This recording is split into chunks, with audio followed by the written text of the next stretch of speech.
കോടതികളിൽ സമയബന്ധിതമായി കേസുകൾ തീർപ്പാക്കാത്തതിൻ്റെ വിഷമമാണ് ഈ അമ്മയുടെ മുഖത്ത് കഴിഞ്ഞ ദിവസം നമുക്ക് കാണാനായത്. ഈ അമ്മയുടെ സങ്കടം നിങ്ങൾ കാണുന്നില്ലേ? നൊന്ത് പ്രസവിച്ച മകനെ കൗമാരത്തിൽ തന്നെ നഷ്ടമായ ഈ അമ്മ എന്ത് തെറ്റാണ് ചെയ്തത്? രാഷ്ട്രീയ കൊലക്കത്തിയിൽ ഇരയാകുന്ന കുറേ മനുഷ്യർ ഇന്ന് നമുക്കിടയിലുണ്ട്. ഇന്നുവരെ നമ്മുടെ നാട്ടിൽ ഒരു രാഷ്ട്രീയ നേതാവിൻ്റെ മകനും കൊല ചെയ്യപ്പെട്ടിട്ടില്ല. പകരം ഉയർന്ന സ്ഥാനങ്ങൾ നേടുക മാത്രമാണ് ഉണ്ടായത്. അതുമല്ലെങ്കിൽ വിദേശ രാജ്യങ്ങളിൽ പോയി പഠിച്ച് ഉയർന്ന ശമ്പളത്തിൽ ജോലി നേടിയവർ മാത്രം. ഒന്നുമല്ലാതെ ആയിരിക്കുന്നത് ഇവർക്ക് ജയ് വിളിച്ചും സിന്ദാബാദ് വിളിച്ചും കലാലയങ്ങളിൽ നിന്നു തന്നെ രാഷ്ട്രീയം വൈര്യം തലക്ക് പിടിച്ചിറങ്ങുന്ന കൗമാരക്കാരാണ്. ഇവിടെയും നമ്മുടെ നിയമ സംവിധാനങ്ങൾ നോക്കുകുത്തിയാകുന്നു. ഒരു കേസ് ഉണ്ടായാൽ വർഷങ്ങളോളം കോടതി കയറിയിറങ്ങുന്ന അവസ്ഥ.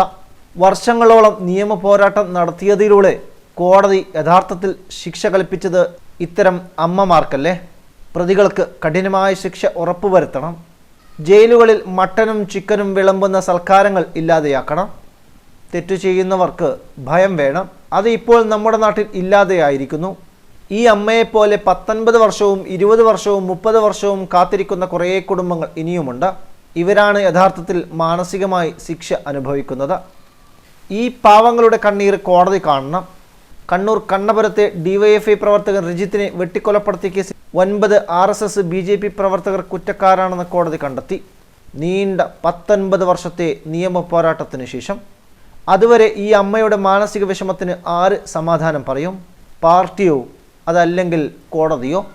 നീണ്ട 17 വർഷം കാത്തിരുന്ന ഒടുവിൽ മരണത്തിന് കീഴടങ്ങിയ അച്ഛന് നീതി ലഭിച്ചോ? ഉത്തരം പറയേണ്ടത് നമ്മുടെ നിയമ സംവിധാനങ്ങൾ തന്നെയാണ്.